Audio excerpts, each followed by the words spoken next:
한국의 환율이 유달리 더 고공행진을 하고 있는 이유는 뭐냐라고, 외국에서 보기에 한국 여러 가지 정부의 행보에 대해서 솔직히 의구심을 가지고 있는 건 사실입니다. 네. 만약에 이렇게 모아둔 종잣돈이 있다면은 1,000만 원 있는 돈 있고, 아니 3,000만 원, 1억.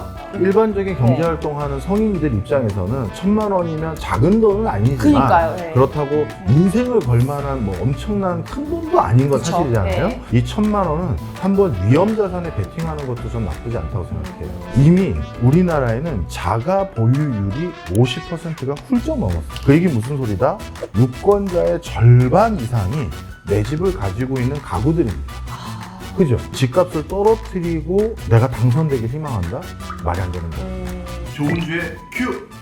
요즘에 한국 경제 위기에 진짜 많잖아요. 근데 지금의 한국 경제 상황, 교수님께서는 어느 정도 지금 심각하게 보시는지 네. 궁금합니다. 예, 저는 한마디로 표현하자면 반도체로 인한 착시 효과들이 많다, 이렇게 평가드리고 싶습니다. 올해 경제 성장률에 비해서 내년도 경제 성장률이 크게 반등할 것 같다. 네. 정부에서도 그렇게 발표하고 네. 실제 국제기구에서도 1% 중후반으로 올라갈 것 같다라고 전망하고 있습니다. 네. 그런데 전체 그 성장률 수치가 올라간다고 해서 우리 경제가 골고루 전반적으로 활력 있는 건 아니에요. 네. 실제 이 산업 부분별로 잘라서 통계를 전망해 보면요, 반도체만 수출이 증가세로 돌아섰고, 네. 그리고 반도체만 성장하고 있는 산업이고요. 반도체를 네. 제외한 나머지 업종은 수출 증가율이 마이너스고 아. 전체 성장률도 마이너스로 돌아선 산업들이 대부분입니다. 네. 그러니 내년에 한국 경제 성장률이 좋아진다며, 그러면 다 같이 괜찮아지는 거 아니야? 이거 착시 효과라는 거죠. 만약에 우리나라에서 반도체가 없었다면 네. 내년도 경제는 더욱더 악화된다라고 해도 과언이 아닌 겁니다. 그렇기 때문에 네. 지금의 상황을 네. 우리가 좀 더 심각하게 봐야 될 부분도 분명히 있음에도 불구하고, 네. 내년에는 뭐 수치들 좋아진다며 이 반도체 하나 때문에 이 오해가 일어나는 걸 좀 걱정하고 있는 편입니다. 아, 그러시군요. 그렇다면 지금의 경제 상황을 가장 좀 위험하게 만든 어떤 핵심 요인 세 가지만 꼽으라면 어떤 거 꼽을 수 있을까요? 단기적으로는 주력 산업이 반도체 하나만 있어서 네. 우리 먹거리로 할 만한 것들이 다른 게 안 보인다라는 게 단기적 악재지만, 네. 중장기적으로 우리나라의 경제 상황에 크게 우려를 표하는 부분이 전 세 가지라고 보는데요. 네. 첫 번째는 양극화입니다. 양극화. 예, 네. 너무 극심한 네네. 양극화 현상이 네. 전개되고 있고요. 네. 이건 물론 우리나라만의 현상이 아니라 전 세계적인 현상이기도 하고요. 네. 그다음 두 번째는 인구 감소입니다. 이렇게 인구가 계속 줄다 보면 결국 우리나라의 건전한 경제하려는 체력이 떨어져요. 네. 그러면 아무리 기를 쓰고 경제 성장률을 올리려고 해도 한계 부분이 분명히 있습니다. 네. 그리고 세 번째는 저성장 기조의 고착화인데요. 자, 이 세 가지 모두가 한국 경제만 직면한 게 아니라 특정 국가들은 네. 이 세 가지를 저희랑 똑같이 직면하고 있는 국가들도 있습니다만, 그럼에도 불구하고 분명 우리에게도 중요한 요소들 중에 네. 위험 요소들 중에 하나이기 때문에 전 이 세 가지를 꼽는데요. 네. 특히 양극화 가지고 먼저 설명을 좀 드려보면, 네. 이 요즘의 경제 상황을 저는 이렇게 표현합니다. 네. 잘 나가는 업종, 분야, 그리고 사람은 네.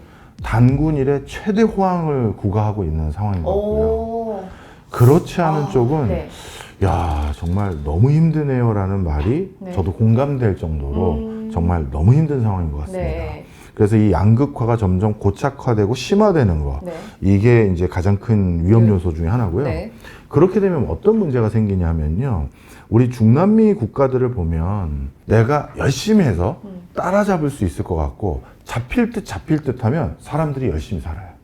아, 저 친구 요즘 잘 나가네, 나도 열심히 해서 몇 년 안에 저 친구 따라잡아야겠다. 네. 이런 마음이 들면 다들 열심히 하려는 의지가 있습니다. 네. 그런데 이 격차가 일정 수준 이상으로 확 벌어지면요, 네. 아무래도 내 당대에 저 친구를 따라잡을 수 없을 것 같다. 그럼 사람들이 내려놔요. 그러면 그 사회 전반에 경제하려는 의지, 저는 이런 표현을 많이 쓰는데요, 경제를 적극적으로 하려는 의지가 상실됩니다. 그러면 그냥 뭐 회사도 내가 이것까지 꼭 해야 돼? 나 이 월급 받은 만큼만 일할 거야, 이렇게 되고, 네. 또 그러다 보면 회사의 전반적인 정체 상태도 심해지고요. 네. 하여튼 그래서 이 양극화가 우리나라의 지속적인 성장을 막는 큰 요인으로 작용하고 있고요. 네. 그 다음에 인구 감소, 이것도 말씀드리면, 인구 감소는 우리나라만의 문제는 아닙니다만, 네. 우리나라가 너무 빨리 감소하고 있다는데 문제가 있습니다. 네. 요즘 유럽 국가들 보면 프랑스 파리 같은 경우도 시내에서 대규모 시위하고 그러잖아요. 네. 그런데 이 추세대로 가면 우리나라에서도 저런 일이 안 터지려는 법이 없는 것 같아요. 네. 그래서 이렇게 빠르게 인구가 감소하는 과정에서 우리 사회 제도 시스템은 그거에 부합하는 형태로 변화가 잘 안 이루어지고 있고 네네. 그런 과정에서 그러면 나중에 이게 문제가 생겼을 때 동시다발적으로 터질 것 같다 이런 걱정도 있고요. 네. 또 우리나라는 전 세계 최고의 제조 강국 중에 하나인데 네. 이 물건을 만드는 회사들은 1차적으로 국내에서 내수 시장에서 한번 팔고 그렇게 해서 검증된 제품을 수출을 하는 게 일반적인데 네. 내수의 인구가 줄어든다? 그러면 더 이상 규모감 있는 공장, 시설 투자를 못 유지해요. 네. 그럼 우리 기업들이 제조 경쟁력이 또 떨어지는 요인이 되는 거거든요. 네. 그래서 이 인구 감소 문제도 이미 좀 타이밍을 놓친 부분도 있어서 걱정이 커지고 있는 상황이고요. 마지막으로 이제 저성장 기조인데 네. 말 그대로 점점 우리가 그 고도 성장 국가가 되면서 저성장이 될 수밖에 없는 건 사실이지만 그럼에도 불구하고 성장성이 떨어지면 국민들에게 약속했던 거 그리고 청년들에게 새로운 기회를 줄 수 있는 거 이런 게 점점 줄어들거든요. 네. 그러니까 이 세 가지가 지금 가장 큰 위협 요인이라고 저는 생각해요. 뭐 교수님 이렇게 세 가지 말씀해 주셨는데 그 중에서도 양극화는 정말 저희가 옆에서도 이렇게 체감할 수 그죠. 있는 부분인 것 네. 같아요. 이런 부분들을 좀 어떻게 하면 그래도 조금 좀 해결이 가능할까요? 지금 네. 전 세계적으로 이 양극화에 대해서 답을 찾아낸 학자 또는 답을 찾아낸 국가가 사실 없는 것 같아요. 지금 정도의 차이만 있을 뿐이지 네. 전 세계 국가가 양극화의 심화가 더 고착화되고 있는 것 같습니다. 심지어 네. 저기 북유럽의 복지국가들이라고 하는 데 있잖아요. 네. 거기는 삼인주의라고 해서 웬만하면 튀면 안 되고 다 고만고만하고 비슷한 소득을 지향했던 곳인데 그런 곳에서도 지금 양극화가 굉장히 극심하게 유발되고 있는 거거든요. 네. 그래서 이 부분에 대해서는 저 스스로도 네. 아직 공부가 덜 된 것도 있지만 아직까지 그 누구도 명명백백한 해답을 못 찾고 있는 상황이에요. 그럼 뭐 양극화는 왜 이렇게 심해졌느냐? 네. 사실 요즘같이 ICT 산업이 발달된 이런 사회 속에서는 네. 뭐 표현이 좀 이상하게 들릴지 모르겠습니다만 이런 세상 분위기는 우리 조 대표님 같은 분을 더 뭐랄까요? 각광받게 만드는 분위기인 것 같아요. 그래요? 네, 설명을 좀 드리면 어떤 사람이죠? 뭔가 네.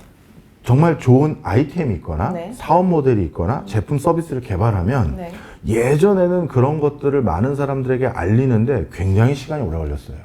예를 들어서 네. 조 대표님과 제가 맛집을 차렸습니다. 네. 그래서 우리 둘이 종로에서 국밥을 열심히 말아보자 했는데 이 국밥집이 전국구 맛집이 되는 데는 정말 10수년, 20년이 걸리기도 했잖아요. 네. 네. 그래서 우리 어느 종로 인근에 맛집 가보면 시인스 1980년 이렇게 네. 써있잖아요. 네. 근데 요즘 이 정보통신이 이렇게 발달된 시대에는 네. 인스타 마케팅, SNS 마케팅 조금만 잘하면 몇 개월 만에 네. 사람들이 1시간 이상 줄 서서 먹는 맛집으로 바뀌어버립니다. 그렇죠. 근데 이런 미디어 환경에 대한 이해도가 높으시고 그리고 미디어를 잘 이해하고 활용할 줄 아는 역량이 있으신 분이니까 어떻게 보면 조 대표 같은 분은 야 우리 이런 거 하나 좋은 제품을 만들어 버리자. 네. 야 이런데 맛집으로 한번 우리 알려보자 하면 그런데 선택받은 곳들은 바로 진짜 맛집 반열로 올라가는 거예요. 실제 실력은 기본이고 네. 그 실력을 알릴 수 있는 그 노하우 그 다음에 그런 이해력 이게 필요한데 네. 그걸 할 줄 아는 사람과 안 하는 사람은 이렇게 차이가 커지는 거죠. 그러네. 뭐 여러 가지 뭐 변화 그런 요인이 있겠지만 이제 이런 요인들도 또 되게 크게 작용할 수도 있겠네요. 그럼요. 그래서 혹시 네. 그런 혹시 내가 정말 양질의 제품이나 서비스를 가지고 있는데 아직 광고나 홍보 이런 게 잘 안 돼서 낙심하고 있는 분들은 우리 조 대표님께 전화드립니다. 제 전화번호 그래. 나갑니다. PRPR. 네. 좋은 주의 큐. 경제를 위험하게 만드는 핵심 또 요인 세 가지를 이렇게 짚어 주셨는데 네. 뭐 이런 요인들이 있지만 또 일각에서는 네. 뭐 이런 경제 위기 속에서도 또 한국은 아직도 버틸 만한 힘이 있다라고 보는 또 그 시각도 일각에 있으시더라고요. 네. 이런 거 어떻게 생각하시나요? 저는 버틸 만한 힘이 있을 뿐만 아니라 네. 앞으로 더 치고 나갈 수 있는 여지도 많다고 생각합니다. 그렇게 보신 어떤 이유와 있죠. 그렇게 했었을 때 우리는 어떤 거를 가장 좀 이렇게 활력을 찾기 위해서 노력을 해야 되는지 네, 설명을 좀 드리겠습니다. 일단 첫 번째로 우리가 가지고 있는 최고의 호재는 네. 미중 간의 패권 갈등입니다. 사실 저를 포함해서 적지 않은 저희 분야 전문가들은 이제 중국에게 제조는 다 따라잡혔다. 이미 잡혔다. 네. 그리고 역전이 된 상황에서 우리가 얼마나 버틸 수 있을까에 대해서 노심초사했다라고 해도 과언이 아닙니다. 반도체도 중국의 반도체 굴기가 한 땀 한 땀 따라오면서 진짜 목전까지 온 거 다 알고 있었고요. 네. 그 다음에 디스플레이도 네. 뭐 일부 몇 개 분야 빼고는 완전히 뒤엎여졌습니다. 네. 그래서 OLED급의 어떤 해상도를 보이는 것 빼고는 이미 중국이 가격과 성능이 훨씬 더 압도해요.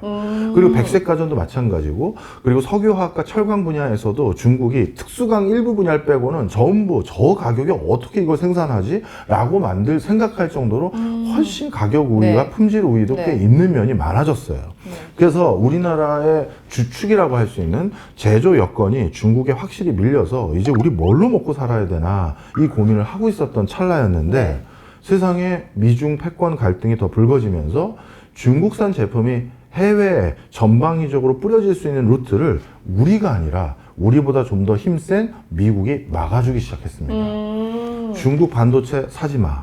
그리고 중국 반도체가 더 개발되고 육성되는데 필요한 제품들, 그러니까 기계장치나 설비를 중국에 보내지 마. 라고 하면서 전부 락을 걸어주는 거예요. 그리고 이제는 AI 시대에 네. 만약에 중국산 제품을 사용했다가는 우리나라, 뭐 여기서 말하는 우리나라는 한국만이 아니라 영미권 모든 국가들입니다.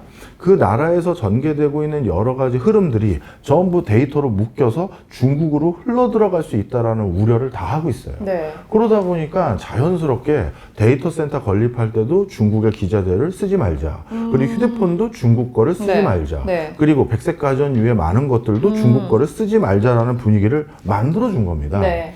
이렇게 되면 어떻게 되느냐? 제 소견으로는요, 지금도 통계적으로 그런 흐름들이 아주 명확하게 확인되고 있는데, 머지않은 미래에는 전 세계가 두 개의 기술 표준이 공존하는 세상으로 바뀔 가능성이 있어 보여요. 중국을 기반으로 한 중국제 기술 표준의 호환성이 높은 네. 그런 국가들과 그런 제품들이 활동하는 진영들. 네. 그리고 미국을 중심으로 한 영미권 국가들과 거기 밸류체인에 같이 소통하면서 거기에 부합하는 제품들을 납품하는 또 그런 생태계. 이 두 개가 나눠질 것 같은데, 네. 그 얘기는 달리 말하면 미국이 중국산 제품 결국 안 쓴다는 얘기거든요. 그럴 때 네. 치고 올라오는 중국을 막아주는 효과가 우리에겐 있기 때문에 중국을 대상으로 예전만큼 우리가 비즈니스 하는 데는 성과를 못 낼 수는 있으나 미국 시장을 비롯해서 유럽, 호주, 오세아니아, 기타 등등의 시장에서 중국 제품이 더 발빠르게 치고 가는 것은 일단 미국이 막아준 것 같다. 그게 한국이 버틸 수 있는 외적 힘 하나고요. 그 다음 두 번째는 내적 힘인데요. 네. 우리가 지금 미래 먹거리로 찾고 있는 분야들 중에선 해외 시장에서 굉장히 각광받는 분야들이 하드웨어적인 기반이 아니라 소프트웨어적인 기반입니다. 바로 이 컨텐츠. 네. 그리고 컨텐츠를 기반으로 세일즈할 수 있는 뭐 바이오라든가 화장품, 뷰티라든가 네. 이런 쪽이에요. 우리가 어떤 화장품을 쓸 때 제일 중요한 소구점은 이게 어느 연예인이 어느 드라마에 쓰던 그거라며 이게 또 킬링 포인트거든요. 네. 그런데 이런 컨텐츠 비즈니스에서 가장 장족의 성과를 내고 있는 국가가 한국이고, 네. 그리고 그런 컨텐츠를 더 많이 원활하게 생산하기에 가장 좋은 환경이 바로 이 AI예요. 그러다 보니까 이 AI 환경이 여러 가지 한국의 미래 먹거리 중에 하나인 컨텐츠라든가 또 컨텐츠를 기반으로 소구할 수 있는 분야들, 바이오, 뷰티 이런 것들 등등 이런 분야에서 우리에게 버틸 만한 힘을 만들어주고 있는 건 분명하다. 저는 이렇게 평가합니다. 알겠습니다. 하지만 최근에 또 환율이 오르면서 뭐 여행이나 직구, 물가까지 일상에 또 직접적 부담을 주고 있잖아요. 예. 네. 이렇게 환율이 이렇게까지 오른 어떤 핵심 이유를 교수님께서 가장 좀 쉽게 설명해 주신다면 어떻게 좀 설명할 수 있을까요? 네, 사실 네. 지금 환율이 올라가는 여러 이유들 중에 가장 큰 이유는 일단 첫 번째로 다른 나라들도 다른 나라들의 자국 화폐 가치가 다 떨어졌어요. 네. 엔화도 많이 떨어졌고요. 위안화도 나름 떨어졌는데 중국은 중국 정부가 아주 적극적으로 방어하고 있고요. 유로도 떨어졌습니다. 첫 번째 우리 환율이 이렇게 높은 수준을 유지하는 첫 번째 요인은 강달러 기조가 전 세계적으로 보편적으로 지금 자리 잡은 상황이다. 그거는 부정할 수 없다라는 말씀 드리고요. 그런데 그 과정에서 한국의 환율이 유달리 더 고공행진을 하고 있는 이유는 뭐냐라고 했었을 봤을 때 외국에서 보기에 한국 그 여러 가지 정부의 행보에 대해서 솔직히 의구심을 가지고 있는 건 사실입니다. 네. IMF를 비롯해서 많은 국제기구에서 한국이 너무 많은 돈을 풀고 있는 것 같습니다. 한국 정부의 적극적인 재정 정책 이거에 대해서 좀 걱정이 됩니다라는 우려를 표명했고 있거든요. 이건 팩트니까요. 네, 네. 그런 차원에서 이렇게 돈을 추가적으로 더 많이 시중에 유포하게 되면 당연히 자국화폐 가치가 떨어지는 건 당연한 수순이고요. 네. 그리고 한국 기업들이 이미 미국에 약속한 투자 약조가 너무 많아요. 그러면 본격적으로 그 투자를 이행하기 위해서는 내년도부터 미국 현지에 공장 짓고 사람 뽑고 현지 투자를 더 해야 되는데 네. 그럼 자금 흐름이 국내에서 미국으로 간다는 얘기거든요. 네. 그러면 국내에 있는 외화 보유 금액이 줄어들 수밖에 없는 상황이고요. 네. 또 한국 그 투자자들은 전 세계에서 어느 나라 투자자들보다 기민하게 움직입니다. 네. 그래서 요즘은 서학개미라고 해서 한국 사람들이 우리나라 국내 주식보다는 미국 주식을 더 선호하는 분위기가 분명히 있잖아요. 네. 그러다 보니까 이 분위기도 빠르게 뭐 변화될 것 같지도 않고 그런 추세 속에서 야 아무리 봐도 한국 내에 있는 외화가 해외로 많이 이전할 것 같은데 라는 인식들을 미리 사전에 많이 베팅한 것 같아요. 그래서 네. 지금 환율이 1,500원 언저리까지 올라온 상황이다 네. 이렇게 보여지고요. 네. 하지만 국제사회에서 공공연하게 알려진 사실이 있습니다. 네. 뭐냐 하면 한국 정부는 암묵적으로 환율 시장을 쳐다만 보고 있는 것이 아니라 나름 개입을 해서 시장의 적정선을 유지하도록 유도하는 국가라는 걸 다 알고 있어요. 네, 네. 그러다 보니까 한국 정부가 웬만하면 환율이 1,500원을 딱 찍을 때까진 지켜보지 않을 것이다라는 건 알고 있어서 네. 저는 지금보다 더 환율 상황이 악화되는 일은 좀처럼 걱정하지 않으셔도 되지 않을까 이렇게 그래요? 판단하고요. 네. 이런 얘기를 드리면 네. 또 가끔 이렇게 얘기하세요. 네. 아니 지금 정부가 이렇게 네. 돈을 많이 뿌려대는데 저 공부한 양반이 그게 말이 되는 소리냐 이렇게 얘기하시는데 제가 네. 이렇게 표현드리고 싶어요. 네. 저는 우리 조 대표님은 아시지만 저는 네. 예전에 공공기관 출신입니다. 네. KDI라는 곳에서 한 15년 근무하다가 나왔는데요. 대학으로 지금 이직을 했는데 그때 이제 유관기관이라고 할 수 있죠. 네. 뭐 한국은행, 산업은행, 그 밖에 국책은행들. 거기 근무하고 있는 제 학교 동기들, 선배님들, 후배님들 보면 환율을 관리하는 것과 관련된 업을 하는 분들이 꽤 많이 계세요. 뭐 기재부를 비롯해서 주무부처에도 있고요. 근데 그분들은 어공이 아니라 늘공이에요. 늘 공무원이었던 분이거든요. 늘공. 예. 네. 그러니까 무슨 소리다? 이번 정권에서만 환율을 관리하는 업무를 한 사람들이 아니라 그 전 정권, 뭐 박근혜 정권에도 그 일을 했던 제 친구들, 지인들 아는 사람들이에요.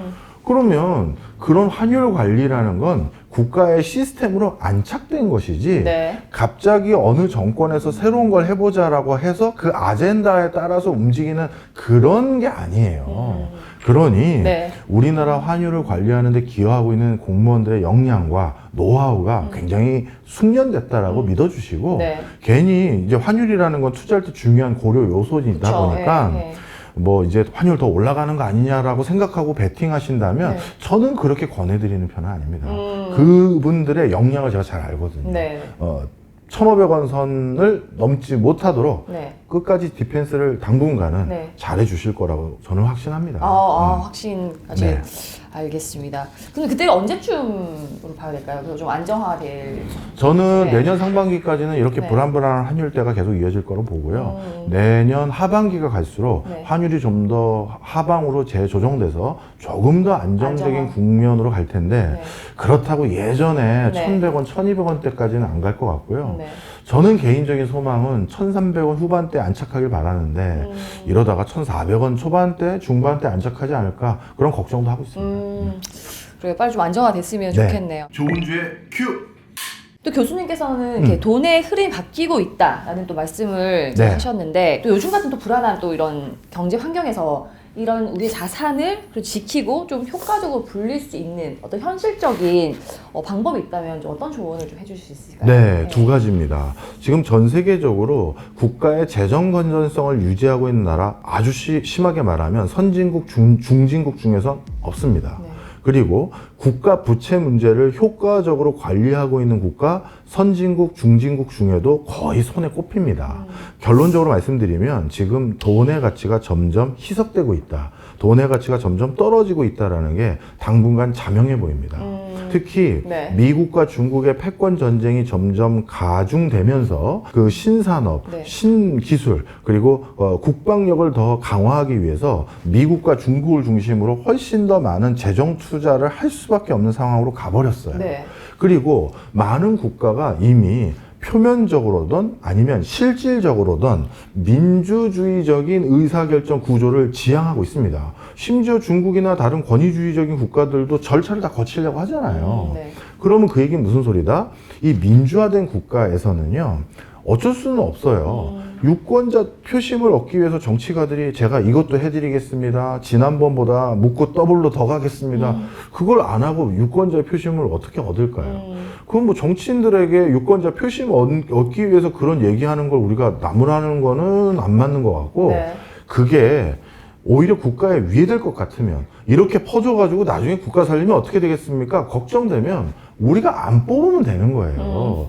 그 정치가들은 당연히 유권자 표심 얻으려고 하는 행보 당연한 건데요. 네. 자, 그런데 다시 정리하자면 이런 민주화된 사회에서는 당연히 정치가들은 뭔가를 더 해드리겠다라는 말이 더 많이 나올 수밖에 없고, 이 양극화된 구조 속에서 전 세계 모든 선거가 51%대 49% 수준으로 당락이 결정됐다 해도 과언이 아니에요. 최근 우리나라도 몇 년 동안 그랬잖아요. 그쵸. 예, 네. 그러다 보니까 유권자의 표를 조금이라도 더 얻기 위해서 무리한 공약을 할 가능성이 점점 높아지고 있어요.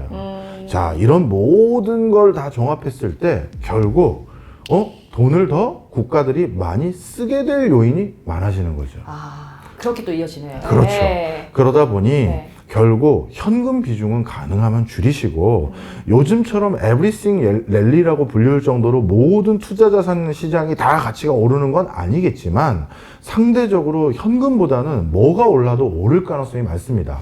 부동산, 그리고 원자재, 그리고 주식, 그 다음에 코인 시장, 이런 데들 다 주목해야 되는 겁니다. 네. 그러다 보니까 일단 현금은 지향하시는 게 맞아 보인다 말씀을 드리고 싶고요. 그 다음 두 번째, 이렇게 돈이 많이 시중에 유포되게 되면 네. 그 다음에 일어나는 현상이 변동성이 커집니다. 세상의 금 시세가 1년 만에 50% 가까이 폭등하는 거 저도 살면서 처음 봤고요. 네. 그리고 우리나라를 대표하는 주식시장의 그 대장주라고 할 수 있는 SK 하이닉스라든가 삼성전자라든가 이런 초우량주가 하루에 10%에 가까운 등락을 보이는 시장? 야, 이것도 말이 안 되는 거예요. 네. 이게 무슨 코스닥에 있는 표현이 좀 그렇습니다만 무슨 잡주들도 아니고. 예. 그래서 이거는 그만큼 시중에 돈이 많이 뿌려져 있다는 얘기입니다. 그 뭉치 돈들이 왔다가 가니까 이렇게 확 빠졌다 올랐다 빠졌다 올랐다 하는 거예요. 네. 따라서 앞으로 자산 시장에 효과적으로 대응하기 위해서는 큰 폭의 변동성을 내가 감내하고 그걸 이해하면서 투자 흐름을 보는 수정된 시각이 같이 필요한 것 같아요. 그래서 네. 하루에 10% 빠졌다고 이거 네. 큰일 난 거 아니야? 이렇게 생각할 게 아니라는 거죠. 1, 2위 하면 안 되겠다. 그렇죠. 네. 그래서 이 두 가지 흐름, 일단 현금은 지향하고 변동성이 큰 걸 자연스럽게 받아들이면서 1, 2, 1B, 1, 2, 1B 하지 않으려고 네. 애를 쓰시는 게 중요하다는 걸 네. 말씀드리면서 일단 자산시장을 지켜봐야 된다 이렇게 말씀드립니다. 그리고 이 질문 되게 사람들이 궁금해할 것 같아요. 네. 만약에 이렇게 모아둔 종잣돈이 음. 있다면은 지금 같은 시장에서 잃지 않으면서도 좀 기회를 노릴 수 있는 그 전략을 좀 금액별로 뭐 1,000만 원 있는 돈도 있고, 3,000만 원, 1억 이렇게 나눠서 만약에 얘기를 해주시면 어떻게 좀 네. 조언을 해줄 수 있을까요? 일반적인 경제활동하는 성인들 입장에서는 1,000만 원이면 작은 돈은 아니지만 그러니까요. 네. 그렇다고 인생을 걸 만한 뭐 엄청난 큰 돈도 아닌 건 그쵸. 사실이잖아요. 네. 그렇다면 이 1,000만 원은 한번 위험자산에 베팅하는 것도 전 나쁘지 않다고 생각해요. 그럼 대표적인 위험자산 중에 요즘 가장 저평가되어 있다라고 평가받는 것들 중에 일부가 또 코인입니다. 네. 그래서 코인 같은 경우는 만약에 올라가면 또 너무 큰 수익률을 또 거둘 수 있는 그런 시장이잖아요. 1,000만 원 정도는 예를 들어서 네. 뭐 이건 모으는데도 적지 않은 시간이 걸리셨겠지만 내 인생에 이거 없어져도 되는 돈 정도다 하면 네. 큰 베팅을 해보시는 게 맞을 것 같아요. 한 3,000만 원 정도나 1억은 어떻게 좀 다를까요? 네. 네. 3,000만 원과 1억 같은 경우는 네. 지금 전 세계에서 줄을 서시오라고 우리나라 기업 두 곳에서 지금 매출을 거의 따놓은 당상이다라고 부를 만한 분야가 사실 반도체 분야들입니다. 네. 그러다 보니까 어차피 삼성전자 같은 경우는 배당도 웬만한 전기 예적금보다 더 많이 주는 회사고요. 네. 그러면 주가에 대한 시세 차익도 거둘 수 있는 여지도 있고 배당으로 충분히 전기 예적금 투자했었을 때와 똑같은 효과를 거둘 수 있는 안전판인데 그러면 굳이 전기 예적금을 들기보다는 저는 시세 차익까지 노릴 수 있는 우리나라 반도체 대장주에 투자를 권하는 편입니다. 뭐 그래서 저는 3천만 원, 1억 정도는 뭐 1억이면 뭐 하프는 다른 데 넣치더라도 네. 그리고 절반 정도 가까운 금액은 네. 우리나라를 대표하는 반도체 기업에 넣어놓으셔도 굉장히 마음 편한 투자가 될 거라고 저는 장담합니다. 알겠습니다. 근데 또 부동산 시장 전망도 사실 지금 또 어려워졌잖아요. 규제도 워낙 또 더 강화됐고 그래서 지금 집을 팔지 아니면 뭐 사야 할지 뭐 이렇게 또 고민하시는 분들도 많은데요. 네. 또 이런 시기에 또 개인이 스스로 판단할 수 있는 기준을 만약에 한 두세 가지로 좀 조언을 해주신다면 교수님 어떤 말씀을 좀 해주시고 싶으신가요? 자, 저는 부동산을 제가 운영하는 저 유튜브 채널이나 아니면 라디오에서도 자주 말씀드리는데요. 부동산 시장은 팔할이 정책입니다. 국가 정책이 대출을 얼마까지 옥죄는지 아니면 대출을 얼마까지 많이 해주는지 그리고 신규 분양을 많이 해주는 상황인지 이런 것들에 따라 좌지우지 되는데 네. 이게 참 불편한 진실이에요. 네. 저는 불편한 진실이라는 말을 많이 하는데 이미 우리나라에는 자가 보유율이 50%가 훌쩍 넘었어요. 그 얘기 무슨 소리다? 유권자의 절반 이상이 내 집을 가지고 있는 가구들입니다. 그죠? 50% 이상이에요? 이상이에요. 50% 안 속하는 1인. 우리 대표님이야 네. 뭐 사실 기회를 보시는 아유. 거고 그리고 또 다른 이유들이 또 있는 것이지만 사실 이렇게 자가 보유율이 50%가 넘는 세상이라고 한다는 건 네. 결국 유권자의 절반 이상이 내 집 있는 사람들인데 그 집값을 떨어뜨리고 내가 당선되길 희망한다? 말이 안 되는 거거든요. 그래서 선거를 앞두고는 집값의 악재가 되는 요소들은 가능하면 더 많이 없앱니다. 그래서 우리 역대 대통령 선거들, 역대 국회의원 선거들마다 네. 항상 후보들이 얘기하는 건 기존 집값을 반토막을 내서 제가 집을 싸게 사드릴 수 있도록 해드리겠습니다라고 얘기한 후보자는 한 명도 없어요. 다 뭐냐? 새로 지어드릴게요. 2기 신도시, 3기 신도시 더 많이 만들어 드릴게요. 그러니 기존 집 못 산다고 너무 걱정 마세요를 얘기했지 네. 기존 집값을 떨어뜨린다고 얘기한 사람은 사실 없었습니다. 지난 대통령 선거 때도 가장 대표적인 양쪽 후보님들 모두 오히려 이런 얘기만 했었죠. 집값은 중장기적으로 우상향하는 게 자연스러운 거 아니냐. 그래서 이런 흐름 속에서 너무 광폭으로 오르지 않도록만 조치해드리겠습니다라고 얘기한 적은 있어도 집값을 반토막을 내겠습니다라고 얘기한 사람은 없어요. 자, 그러면 2026년도에 우리 지방선거가 있지 않습니까? 네. 사실 부동산은 총선보다 지방선거에 더 직접적이에요. 부동산 개발 권한은 시도지사들이 가지고 있거든요. 네. 그러다 보니까 이런 시점에는 부동산의 호재성 뉴스들을 더 많이 만들어낼 가능성이 있는 것이지 악재는 별로 없다. 이렇게 생각하시는 게 맞을 거고요. 네. 그래서 앞으로 부동산 시장이 지방선거 전까지는 긍정 메시지가 더 많아질 것으로 전 보고 있다. 그 다음에 또 한 가지. 네. 근데 앞으로 부동산 시장은 대한민국에서 그동안 전개해왔던 대세 상승장 이런 건 기대하기가 어려워요. 이미 지방 소멸이 너무 가속화됐고 네. 또 지방에서는 악성 미분양이라고 해서 완공 뒤에도 미분양되어 있는 물건들 이거 해결되기 어려운 지역들이 제 눈에는 꽤 많이 보입니다. 그래서 네. 앞으로 부동산 시장도 네. 마치 주식 시장처럼 옥석을 가리는 작업을 꼭 하셔야 돼요. 오르는 데는 더 오르고 떨어지는 데는 더 떨어질 가능성이 많은 게 부동산 시장이다. 이렇게 보시면 좋을 겁니다. 일단은 좀 지켜봐야겠네요. 네, 지금 머릿속에서 네. 어느 매물들을 생각하고 계신 것 같아요. 네. 뭐 이렇게 떠올라서 네. 알겠습니다. 그리고 아까도 뭐 말씀하셨는데 지금 AI가 빠르게 또 확산되면서 네. 뭐 일자리나 지금 산업 구조도 크게 바뀌고 있잖아요. 이럴 때 좀 가장 먼저 영향을 받을 또 직업군은 어디라고 또 교수님은 생각하시는지, 그리고 앞으로 또 기회가 열릴 또 분야는 어디인지 궁금합니다. 네. 일단 단순 반복하는 업무 또는 복잡다기하지만 반복되는 업무를 하는 모든 직업군은 악영향을 받을 것 같아요. 단순 그렇죠. 반복되는 업무들이라고 한다면 제조 현장에서 생산직 근로자분들이 일부 수행하는 역할 중에 그런 것들이 꽤 있겠죠. 네. 그런 것들은 AI, 피지컬 AI가 크게 대체될 것으로 보여지고요. 네. 그 다음은 뭐냐 하면 복잡다기하지만 반복되는 일이 사실 전문직입니다. 회계사, 세무사, 의사, 변호사예요. 복잡한 일이기 때문에 변수를 많이 고려해야 되다 보니까 오랜 시간 공부를 해야 되지만 어떤 사람이 진료받으러 왔었을 때 우리가 체크하는 게 있잖아요. 네. 임상적으로 체온 재고, 바이탈 사인 다 잰 다음에 슬슬 병증을 줄여가는 거죠. 네. 그래서 저는 다 조금씩 줄이다 보니 확진으로 저는 독감이라고 판단합니다. 아니면 뭐 체한 걸로 봅니다. 네. 이렇게 얘기를 할 거 아니에요. 네. 이게 많은 변수들을 동시에 고려해야 되다 보니까 오랫동안 공부해야 되는 전문직이 된 것이지 네. 사실 그 시그널을 규칙적으로 해석해서 결국 이거다라는 건 어찌 보면 인간보다 AI가 더 잘할 수도 있거든요. 네. 놓치지 않을 테니까요. 그래서 이런 전문직들도 머지않아 큰 위기가 도래할 거예요. 그래서 저는 AI 시대에는 무조건 내가 하는 일이 루틴해지고 있어라고 하는 직종들은 전부 다 위기를 가져야 되고요. 루틴하지 않은 것들, 즉 나는 매번 새로운 걸 하고 있어. 새로운 크리에이티브한 어떤 면을 계속 내가 발현하고 있어라고 하는 분야는 그래도 꽤 계속 갈 겁니다. 크리에이티브한 네네. 그런 면들을 더 많이 발현하는 데 있어서 그게 비용이 들기도 하거든요. 네네. 예를 들어서 제가 조지 루카스 같은 감독이라서 스타워즈 같은 걸 생각해냈는데 네. 스타워즈의 새로운 시리즈를 만들려고 하면 그 엄청난 제작비가 예전에 들었잖아요. 그쵸. 네. 근데 이제 AI 때문에 그 제작비는 훨씬 절감하면서 네. 그 무한한 상상력을 발휘할 수 있는 상황이 돼버린 거예요. 맞아요. 따라서 이런 창의력이 기반으로 된 업종들은 앞으로 기회가 더 많아질 거다. 전 그렇게 봅니다. 네. 좋은 주의 큐! 교수님에 대해서 너무 궁금한 게 항상 보면은 삶을 너무 즐겁게 네. 재밌게 잘 사시는 것처럼 보여요. 음. 예. 말을 타러 저기 어디죠? 저기 몽골. 예, 네. 몽골을 가시라고요. 굉장히 네. 인상 깊었어요. 행복에 대한 어떤 교수님의 철학이 돼 있으실 것 같거든요. 네. 저는 딱 하나입니다. 네. 절제된 탐욕을 유지하자예요.